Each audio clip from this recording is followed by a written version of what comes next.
And after everything we removed, we left with 6% margin. The first time we got amazingly shocked that we are not making enough money or a profit. Construction industry is predominantly driven by labor force. Even the most professional engineers will still be viewed upon as your regular what we call a skilled mason or a masonry or a ठेकेदार.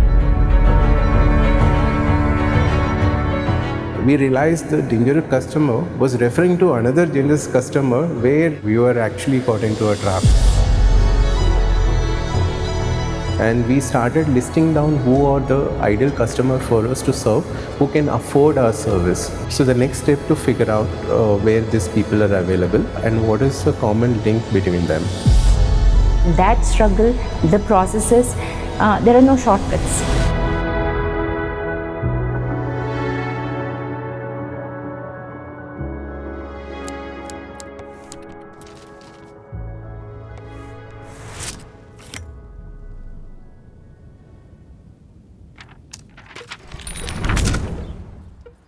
I'm the first person to go to college and pursue engineering, the first person to work in a corporate, eventually first person to start a business. I see the 200, 300 homes in my village. Every house is made out of mud and thatched roof. In a monsoon, you will find people finding it great difficulty, being in that home.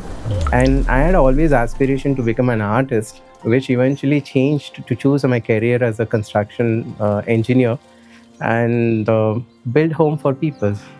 Then I worked with a lot of industry people, the contractors, the laborers. One thing was common.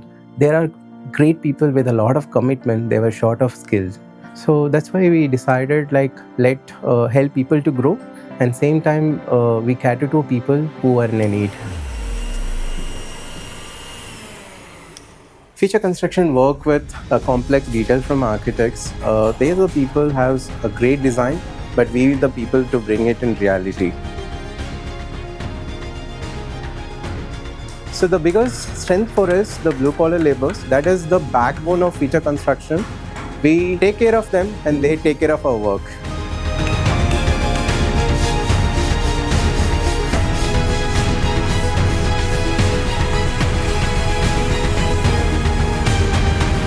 வேலையில் urgent இருக்கும், நம்ம என்ன பண்ணுவோம், இப்படி பண்ணால் சீக்கிரம் பண்ணி முடிச்சிடலாம் அப்படின்னு தோணும்.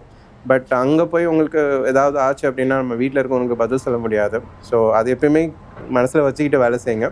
நம்ம இந்த 11 இயர்ஸில் ஒரு இன்சிடெண்ட்டும் கிடையாது நம்ம சைட்டில் கால் உடஞ்சது, கை உடஞ்சது இல்லை. நம்ம அது ரொம்ப ப்ரௌடான விஷயம். சேம் டைம் இதை நம்ம கண்டினியூவாக எடுத்துகிட்டு போகணும். ஸோ யாருக்கும் ஒன்றும் ஆகக்கூடாது அப்படிங்கிறது அது ஒருத்தரோட ரெஸ்பான்சிபிலிட்டி இல்லை. கூட சேர்ந்து எல்லாரும் வேலை செய்கிறீங்களோ இன்னொருத்தவங்க பார்க்கணும். அவன் ஏதாவது தப்பு செஞ்சால் அவனுக்கு சொல்லணும், நீங்கள் ஏன் தப்பு செய்கிறீங்க, இந்த மாதிரி பண்ணிங்கன்னா ப்ராப்ளம் ஆகும், பண்ணாதீங்க அப்படின்னு சொல்லணும். ஏன்னா 100% இவரும் இருக்க மாட்டார் சைட்டில், நம்மளும் இருக்க முடியாது. ஒருத்தர் உங்கள் கூட சேர்ந்து வேலை செய்கிறவங்கள நீங்கள் தான் பார்த்துக்கணும்.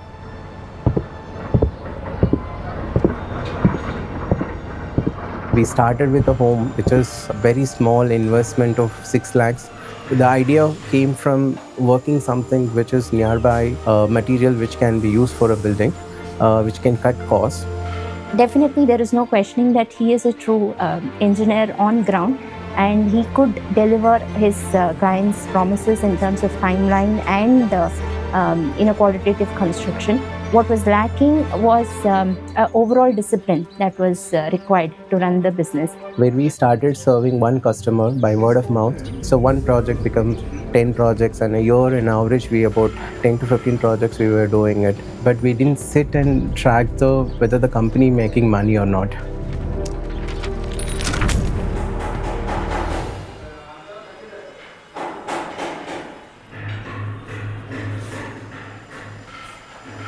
When we are running super busy doing things, and we didn't never know that are we doing better in terms of our margins and profitability. When I attended Rajiv breakthrough seminar workshop in the business, first time we were going through the numbers and we seeing where the money has been spent. So primarily in construction, the money is spent on material and men and your overhead costs. Over and above, we are paying the tax. And after everything we removed, we left with 6% margin. The first time we got amazingly shocked that we are not making enough money or a profit. We realized that the people we are serving are a danger customer. The meaning of danger customer for our industry, who is a bad paymasters, who doesn't value your work and effort you put in, and there was a delay payments, and they would do micromanagement, and they get into our day-to-day monitoring. And unfortunately, we realized the dangerous customer was referring to another dangerous customer where you are actually caught into a trap.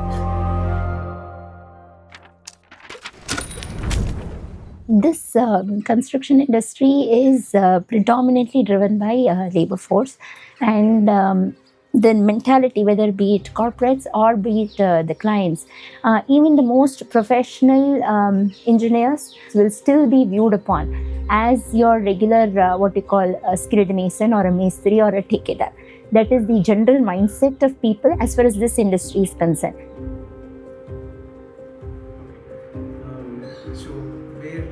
We were sitting with coaches where we are going through our current business model, and we started listing down who are the ideal customer for us to serve, who can afford our service. High network individuals, business owners, founders, and people working in IT industry are our targeted customer. So the next step to figure out where these people are available and what is the common link between them.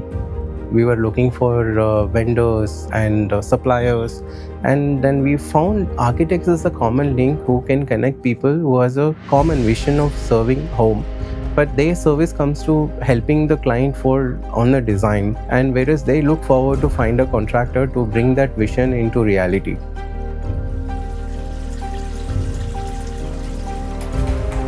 Some of the projects we were doing first time, we were bringing the jack couch roof first time, and we were doing a lime rendering, and we were doing exposed masonry. Even something we do not know, we go learn from the master and come back and train people to do that kind of expertise we wanted. That's why one of the preferred choice always from an architect side, that we never say no to them. We take a time to learn and implement it.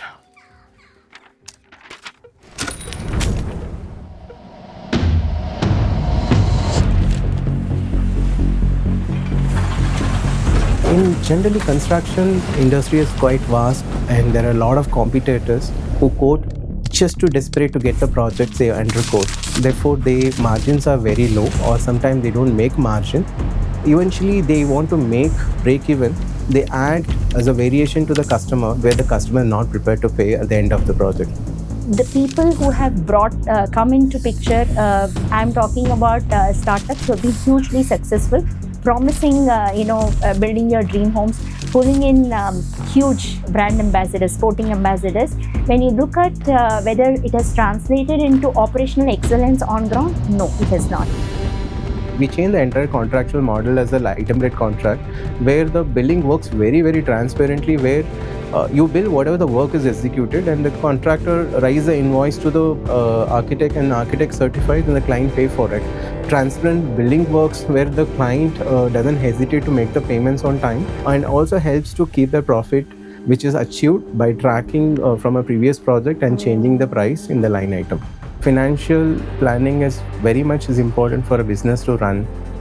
You need to know where the money is spent, where you can cut cost. So you need to constantly track down your expenses so that you don't lose money at the end of the day. So this transparency in pricing and your ethics and your engineering skill, which you can translate into somebody's dream being fulfilled. This was the original intent, the passion to get into the industry. This is a knowledge and something which has to be passed on. So how does he scale up to make the team believe in this vision? What I learned, basically my mindset has to be changed, that I cannot be a person to do everything on my own. I need to get out of the trap and setting the team for doing every role and assignments. I'll be overseeing the management, training people and helping them do their work. So that was the biggest realization after going through those sessions. So that shift in mindset happened because of what he underwent the training under Mr. Talreja and team. And more than anything, it is the resilience which the community and the extended network has brought in. Because it's not just the construction industry, there are so many diversified industry, and that struggle, the processes, There are no shortcuts. And this whole process is made and put in the actual groundwork for what is fundamentally required to make it a sustainable business. We set second line of leaders who can run the business in my absence. In the journey of figuring out the right partners, working with various architects, right now we are venture with 7 architects. It's purely work on a win-win basis. So we extended working in Mysore as well. So put together Bangalore and Mysore, we have about 14 projects currently running. And we made enough profitability where we created a financial freedom to do something for us, which helped me to fulfill my mother's dream. So we built last year a beautiful home using 100% sustainable material. My mother was super proud and happy when seeing the home, and as a son I did it so.